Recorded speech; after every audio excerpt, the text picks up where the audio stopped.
Hi guys, what's up? Hope you all are fine. I welcome you all in my today's video.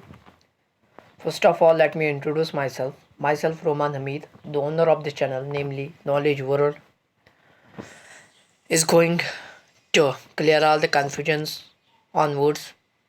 And also, in this channel, I will be talking about the different topics as well as also clearing the different confusions of the students. Only one thing what you need to do is that आपको सिर्फ एक ही काम करना है कि you need to write the or mention the name of the topic in the comment box so that I could understand the mentality of the student who is watching my video, and also make such kind of videos so that you could understand the topics in a very better manner. So without wasting any time, let's start our today's lecture. Before starting our today's lecture, I want you to subscribe my channel as well as click on the bell icon to get the regular notifications regarding the videos I'm uploading. So let us give a brief introduction about today's topic. So today's topic that's regarding the important concept of the chemistry, namely matter. So if we are going to talk about the chemistry, first of all we need to see that what is the chemistry. Talking about the chemistry, you can simply tell that chemistry is the study of the composition properties and behavior of the matter, and Lavoisier it is also known as the father of the modern chemistry. जो chemistry होती है ये simply एक composition होती है कि ये property ये स्टडी होती है कंपोजिशन की, ये कंपोजिशन की प्रॉपर्टी की एंड और ये बिहेवियर की कंपोजिशन होती है. तो अगर हम मॉडर्न केमिस्ट्री की बात करें, the father of the modern chemistry is, ये है लवीशियर को हम फादर ऑफ मॉडर्न केमिस्ट्री भी बोलते हैं. तो चलिए आज हम अपने टॉपिक की तरफ जाते हैं. आज हमारा टॉपिक जो है वो है important concepts of the chemistry. तो important chemistry concepts of the chemistry में क्या आता है, इसमें सबसे पहले आता है matter. Matter is one of the important concept of the chemistry. चूँकि हमने पहले भी पढ़ा, we already read that chemistry is the study of the composition. Okay, chemistry होती है वो स्टडी ऑफ कंपोजिशन होती है. So composition usually happens because of the matter से ही कंपोजिशन होती है. तो इसमें क्या आता है, इसमें सबसे पहले आता है मैटर. तो अगर मैटर की बात करें, you can simply define the matter as matter is anything which occupies mass and which occupies space and has mass. Matter वो चीज़ होती है जिसको वज़न होती है, या हम बोल सकते हैं जिसको वज़न है, और जो बहुत सारी एरिया जो है वो जो एरिया कवर करती हो उसे हम मैटर बोल सकते हैं. यानी कि मैटर हम उस चीज़ को बोलते हैं जो स्पेस ऑक्यूपाई करे, यानी कि वो जगह ले पकड़े, और जिस को वज़न हो उसे हम मैटर बोलते हैं. Now talking about this matter, it exist in 5 phases. जो मैटर है ये एग्जिस्ट करता है 5 फेजेस में.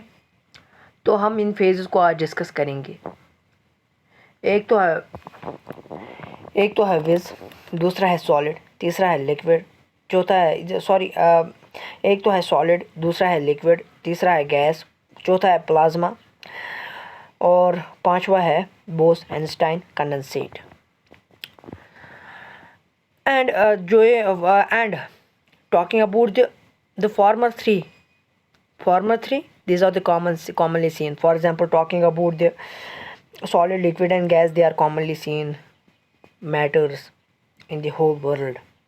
ये हम आमतर देखते रहते हैं, ये आम है यहाँ पर. अगर हम उनकी बात करें, जो लास्ट के दो है वो आराम से नहीं मिलते, जैसे कि प्लाज्मा और BEC, जिसको हम बोलते हैं बोस-आइंस्टाइन कंडेंसेट. ये आसानी से इस धरती पर नहीं मिलते. चूँकि जो सॉलिड है, लिक्विड है, गैस है, talking about the solid, liquid and gas, they are easily available on the planet. तो चलिए हमने अब मैटर की डेफिनेशन पढ़ ली. तो मैटर जो है इसके भी पार्टिकल्स है. क्या है, इसके भी पार्टिकल्स है। तो पहले ये पिक्चर आप देख लीजिए। जो ये पिक्चर है यहाँ पर बुक्स है, क्या है, बुक्स, जिसको आप हिंदी में किताबें बोलते हैं, किताबें। तो जो ये किताबें हैं, talking about this books, they occupy space, they occupy space, ये जगह पकड़ते हैं, एंड हैव मास, और इनका वज़न भी होता है, they also have mass. So you can, हम चूँकि हमने पहले भी पढ़ा, we already read that anything which has mass and occupies space, it is known as the matter. So we can also call this books as the matter. हम इन books को भी matter बुला सकते हैं, हम इस बुक्स को भी मैटर बुला सकते हैं। तो अगर हम अब पार्टिकल्स ऑफ मैटर डिस्कस करें, if we will talk about the particles of matter, first of the particle, let us discuss the first of the particle of the matter. जो फर्स्ट ऑफ द पार्टिकल है, ये है atom. Talking about the atom, it is the smallest particle of the matter that takes part in the chemical reactions. जो ये atom है, ये क्या है, ये एक स्मॉलेस्ट पार्टिकल है, ये एक छोटा सा टुकड़ा है, किसका, मैटर का, जो केमिकल रिएक्शंस में हिस्सा लेता है, which takes part in the chemical reaction. और ये थ्योरी डाल्टन्स एटॉमिक थ्योरी में लिखा गया है। मैं चाहता हूँ कि आप वो कंसल्ट करें वो थ्योरी। तो जो ये एटम होता है ना, talking about this atom, it can be neither created not destroyed. जो एटम होता है, ना ही इसको बनाया जा सकता है, ना इसको डिस्ट्रॉय कर या ख़त्म किया जा सकता है। और ये लॉ है, law of conservation of mass given by Lavoisier. Lavoisier ने यही लॉ दिया है। तो अगर हम एटम की बात करें, इसमें आते हैं आयरन, गोल्ड और सिल्वर। देखिए आपके दिमाग में अभी क्या चल रहा होगा। अगर मैं बोलूँ ना, आप सोच रहे होंगे Fe क्या है, Au क्या है और Ag क्या है। तो these are used to denote the type of material.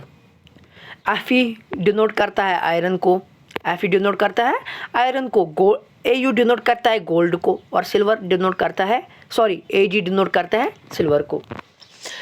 तो मैं आपसे गुजारिश करना चाहता हूँ कि जो ये है Fe, Au, Ag, ये बहुत ही काम आते हैं, 11th 12th ग्रेजुएशन तक के काम आते हैं। तो I want you to learn all these materials, the name of the materials which are used to denote it, as well as also learn the different materials and particles of the atoms, okay, because these are very useful. ये बहुत काम ये बहुत काम आते हैं। तो चलिए हम चलते हैं अब ये एटम की ओर। जो एटम है, ये इसका स्ट्रक्चर है। चलिए मैं थोड़ा जूम करता हूँ। ये एटम है ना, ये इसका स्ट्रक्चर है। तो ये एटम मेनली कंपोजिट होता है इलेक्ट्रॉन से, ये एटम मेनली कंपोजिट होता है इलेक्ट्रॉन से, और ये होता है यहाँ पे न्यूक्लियस से, न्यूक्लियस में आता है प्रोटॉन और न्यूट्रॉन। ये आप हायर क्लासेस में पढ़ेंगे, पहले आप गौर कीजिए एटम की तरफ। मैं आपको एटम के स्ट्रक्चर यहाँ पे, मैं एटम का स्ट्रक्चर यहाँ पे आपको दिखा रहा हूँ। तो अब हम बात करेंगे मॉलिक्यूल्स की। अगर हम मॉलिक्यूल्स की बात करें, molecules are the second particle of the matter. ये दूसरा पार्टिकल है मैटर का। And how you can define the molecules, you can simply define the molecules at these are the small particles, or we can say these are the smallest particles of the substance which can be element or a compound. ये element भी हो सकता है और compound भी हो सकता है। एंड जो ये है, इसमें properties, they have the properties of that substance that can exist and in the free state. तो talking about this molecule is, you can simply define the molecule as the smallest particle of this substance which can be element or a component which has the properties of that substance and can exist in the free state. Hope ये आपको समझ आया होगा। Okay, तो जो ये molecule है ना, these are formed by joining two or more atoms। जब दो से ज़्यादा एटम्स आपस में मिलते हैं, ये फॉर्म करते हैं एक molecule. And these atoms are in the fixed ratio। ये एक फिक्स्ड रेशियो में पाए जाते हैं। तो law of multiple proportions given by Dalton, तो ये जो है ये लॉ है, ये लॉ दिया है मल्टीपल प्रपोर्शंस का, and it is given by the Dalton. Dalton मैंने इससे पहले भी नाम लिया। So talking about the molecules, you can take example of the water, ammonia and carbon dioxide. First of all, talking about the water, water के water H2O से water को denote किया जाता है इसमें, और ये वाटर जो है ये फॉर्म होता है H2O, हाइड्रोजन के 2 मॉलिक्यूल्स और ऑक्सीजन का 1 मॉलिक्यूल। और talking about the carbon dioxide, carbon dioxide जो है वो कार्बन का 1 मॉलिक्यूल और ऑक्सीजन के 2 मॉलिक्यूल से बनाया जाता है।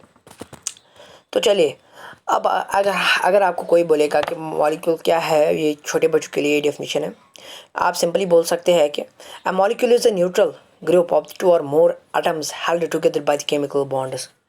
जो मैंने नोट्स बनाया है ना, आप इनके सिंपली स्क्रीनशॉट ले लो, and it will be very very simple, this easy for you to learn all the terms that I have written in my notes.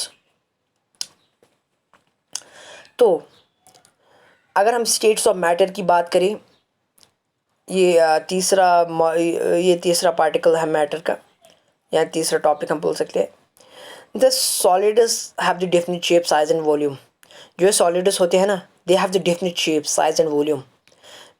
They are hard, and what they are harder than the liquids as well as gas, and they have the fixed size and shape। इनकी एक ही shape होती है, size भी एक होता है, और ये चेंज नहीं किया, ये चेंज अपने आप नहीं होता है, इनको फोर्स के साथ चेंज करना पड़ता है।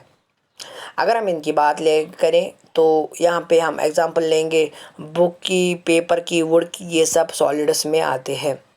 तो दूसरा अगर हम ले ले तो दूसरा है लिक्विड्स। लिक्विड्स जो होते हैं ना, they have the definite volume but no definite shape. Liquids के जो होते हैं वो उनकी डेफिनेट वॉल्यूम होती है। फॉर एग्जांपल, अगर मैंने आपको एक गिलास का ये पानी का गिलास दिया, आप पानी का गिलास आराम से जब आप उसका मेजरमेंट निकालेंगे, फॉर एग्जांपल आप उसकी वेट निकालेंगे, या आप इसको लीटर उसमें देख सकते हैं, तो उनका लीटर हमेशा सेम रहेगा। लेकिन आज अगर आप उनको दूसरे का अगर आप अब पानी को अगर आप दूसरे कंटेनर में डालना चाहते हैं, तो उसकी शेप जो है वो चेंज हो सकती है। The change will definitely change in that situation. तो मगर उनकी वॉल्यूम जो है वो डेफिनेट रहती है, उनकी वॉल्यूम जो है वो डेफिनेट रहती है। ओके, तो जो गैसेस, अब हम तीसरे की बात करते हैं। जो गैसेस होते हैं ना, they have neither the definite shape not the definite volume. They have neither the definite shape, उनकी कोई ना डेफिनेट शेप होती है, ना ही कोई डेफिनेट वॉल्यूम। अगर हम एग्जांपल ले हम ले सकते हैं ऑक्सीजन की, हाइड्रोजन की एग्जांपल्स हम ले सकते हैं। ये आते हैं स्टेट्स ऑफ मैटर में। अगर आप ऑक्सीजन को हवा में छोड़ दे या किसी कंटेनर में रखते, उनकी वॉल्यूम और शेप जो है ना वो वैरी हो सकती है, नहीं, वो वैरी होती है। ओके, एंड जो स्टेट्स होते हैं, दीज आर इंटर कन्वर्टेबल। मतलब एक स्टेट को दूसरे स्टेट में कन्वर्ट किया जा सकता है, दूसरे स्टेट को तीसरे में कन्वर्ट किया जाता है easily. So let me share one slide there. देखिए, मैंने आपको एक स्लाइड दिखाई है यहाँ पर। तो यहाँ पे है सॉलिड्स। देखिए, इसमें पार्टिकल जो है ना वो टाइटली पैक्ड है, इसमें पार्टिकल जो है वो टाइटली पैक्ड है। तो it becomes very easy for them to not be in flow with the okay, और नॉट चेंज इट्स शेप। तो अगर हम यहाँ पर गैस की अगर बात करें यहाँ पर, तो गैस में जो पार्टिकल्स होते हैं, the particles in the gas, these are very far apart from each other, and it becomes very difficult for them to be in the fixed place or neither change the shape, because these are having a lot of difference or gap between them. Okay, so let's talk about the liquid. Talking about the liquid, they have very less gap between them, so it becomes easy for them to flow, and but they have fixed volume, and also it changes its shape. I hope you understood my lecture in a very effective way. So please and please, I want you to subscribe my channel as well as click on the bell icon to get the regular notifications. And if you liked the video, please if you liked the video, please click on the like icon there, as well as share it to your friends and your nears and dears, so that they could also get a chance to learn something from this channel. Okay, bye bye. Allah Hafiz.